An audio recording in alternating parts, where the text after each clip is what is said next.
Evening chess fans, Jim Biedenbaugh here, Vice President of the Oklahoma Chess Association. I'm with this year's newly minted state champion in Oklahoma, National Master Chuck Unruh. He won the championship last week, and he played against a very talented young player here from China, Unruh.mov, and he is a very strong player, but Chuck managed to win out. We're going to show that game. It was in round 5, and in this particular game, Chuck, you play the Sicilian, but first, congratulations on your win. Thank you, Jim. Yes, we played the Sicilian, and to achieve an unbalanced game, I was playing for the win. Well, it looks like it, and that's what you did. So he plays e4, and you play the c5, and we're going to jump up here to a position that gets really interesting early on, and I'm going to have you talk about this. This position right here, you're getting ready to take a shot here. Tell us about this. Yes, we essayed the accelerated dragon, and this is a well-known trap in the accelerated dragon. The early f3 is perhaps a mistake on the white side. The bishop on c4 needs to come to b3 first. Sure, and you take a shot right here. Knight takes that e4 pawn. Tell us what happens here. Well, on knight takes knight, the best line possibly for black is knight takes d2, but in most of the variations, black retains a small advantage. I took a simple variation here as Unruh decided to take on c6. Queen takes is very simple. Keep the game simple here. Go for a slight advantage. He comes in with this, what apparently is the correct response here, because now he gets this knight. You take that pawn down there, which he left wide open, and so he has to attack. So you're in a good position here. Yes, now we have the two bishops for the ending. We just have to reach an ending. We're underdeveloped. So the whole goal is defense, defense, defense, and then eventually expand into the center. Sure. He castles here, and you do this to take away what? We're taking away the c5 square, and at the same time we're limiting the rook on b1. I would like to move that bishop, and once the bishop's developed, then I don't want to be tied to the defense on b7. Sure, that space over there on a6 looks really good for your bishop, your light square bishop. So he plays this, offers up this pawn, I guess, thinking that maybe you're going to get your queen out of position or something, but you don't take it. You just go ahead and move your rook over. That's preventing the a5 push? That prevents a5 push. It allows us to play d5 on the next move. Black wants to play d5, e5. Once again, it's about space. The a4 is probably weak here. Sure. It's going to languish for a long time. Sure. He comes in and attacks this pawn, and now you do this d5 push, attacking that knight. You're going to push him right out of the way because you've now moved that knight out of the game.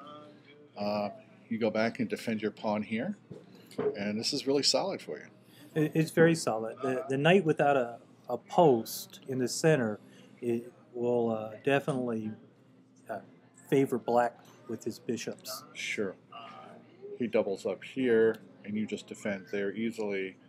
And now he's looking like he's getting ready to transfer his queen over to the king's side. So you take your idea of moving the bishop to a6, and the idea is of where's that bishop going to go live? I like the bishop to go to c4, and what it does is cuts his lines of communication. Those pawns are weak on the c2, a4. If we can cut the lines of communication, eventually we'll pick them up. We just have to complete our development. Sure. So he does just exactly that. He looks like he's going to try to mount an attack on king's side, and he just doesn't look like he has enough time to get it all done now. The rook to e8 was probably the preferred move. Bishop to c4 is very systematic. Sure. Like I said, I'm cutting the pieces from the queen side defense of the pawn. Sure, but you get the rook to e8 move anyway because he's now attacking the d pawn there, d6, and now he's going to start his pawn storm attack over here, and you're just going to try to stop it. Yeah, so with the sweeping bishops, there's really no room for the queen. The queen would have to go to h3. Once the queen's over to h3, e5 and coming out into the center is very favorable for black. I mean, he takes a shot here. He sacks the knight for the h-pawn. Idea being that he's going to do what here?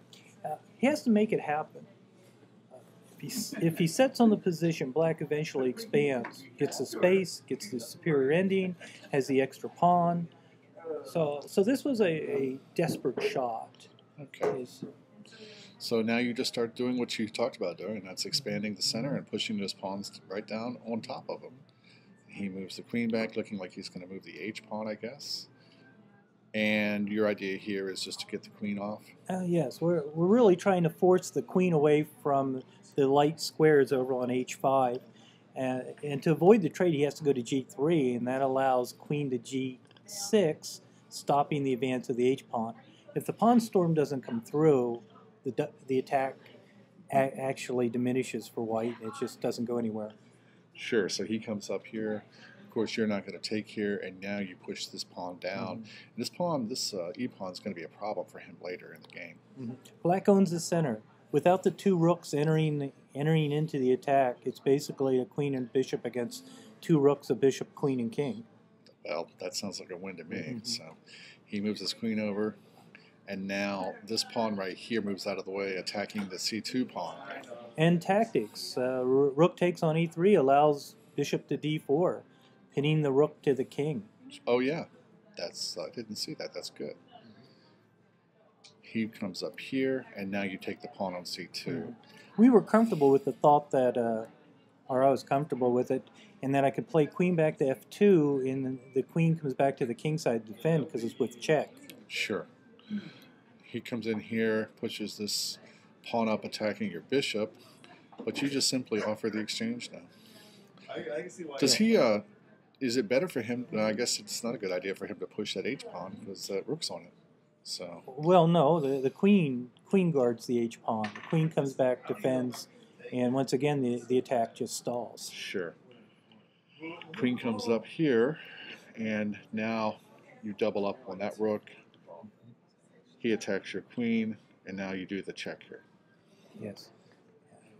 Forcing the king over. Now the theme is one more piece. It's a lone queen attack if I can remove the bishop. Which it looks like you're going to do here, right here. And sure enough, he takes. And now, at this point in time, this looks like a real win for you. This is about time pressure. White is consumed almost all of his time. He's down to the final 5 seconds. I'm going to say he's a very good blitz player. Yeah, he had 1 second on his clock for about 25 moves. That's interesting. So now we're just gobbling pawns up here. And this is just a technical win at this point. Idea being you're going to try and get pieces off as much as possible, I guess. Yeah, so we want to wind up with a rook pawn and a bishop versus a rook. Comes back. Simple end game. And now he has to defend, and you get what you want. That's correct.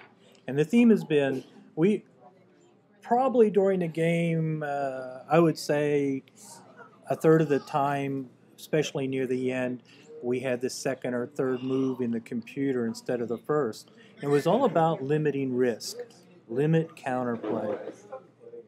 Once you're ahead, limiting that counterplay is essential. I think that's a lesson we take here. Well, this looks like a clear win for you. Congratulations again. And for those of you who are listening, if you enjoyed this, we're planning on doing this over the next several months. And come on out. And if you have a great game, we'll have National Master Chuck Unruh and a couple of other highly rated players over here who be glad to sit down and talk you through a podcast about the game and do an analysis for you. So thanks again, Chuck. Congratulations. You're welcome. Thanks for the opportunity. My pleasure. And happy chess to all.